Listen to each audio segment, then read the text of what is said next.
చరిత్రలో మా జీవితంలో లిఖితపూర్వకంగా గుర్తించబడ్డ చరిత్రలో ఉండిపోయే రోజు.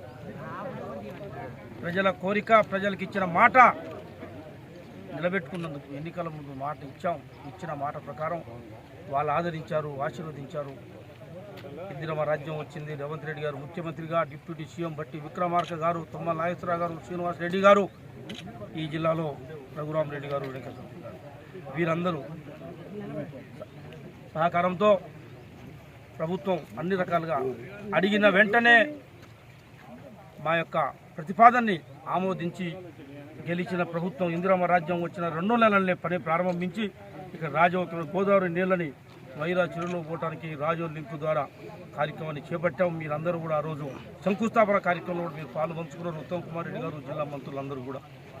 వాళ్ళతో పాటు మన ఆగస్టు నెలలో రాజో లింకు కెనాల్ ద్వారా గోదావరి నీళ్ళని వైరా చెరువులో పోవడానికి మనం ముఖ్యమంత్రి గారితో ఆశాపురం కాడ గోదావరి నది కాడ పంపు ఆన్ చేసుకొని వైరాలో పెద్ద బహిరంగ సభ పెట్టుకొని ఈ నీళ్ళని ఆ రోజే ప్రారంభించాం. చిన్న పనులు ఆగిపోవటం వల్ల కొద్దిగా ఆలస్యం అయినప్పటికీ సంవత్సరాల కాలంలో ఇచ్చిన మాట ప్రకారం ప్రజలు ఇచ్చిన అవకాశాన్ని సద్వినియోగం చేయడం కోసం ఇవాళ నీళ్ళని నియోజకవర్గ ప్రజలకి అందుబాటులో తెచ్చిన రోజుగా చాలా సంతోషంగా ఉంది, ఆనందంగా ఉంది. మరి రాష్ట్ర ప్రభుత్వానికి, మంత్రులకు అందరికీ కూడా మనస్ఫూర్తిగా హర్షాన్ని ప్రకటిస్తూ నాకు అన్ని రకాలుగా సహకరించి వాస్తవంగా చట్టసభలో పంపించడానికి ముందుండి నాకు సహకరించిన మానవ దుర్గానికి సహకరిస్తూ ఉన్నది.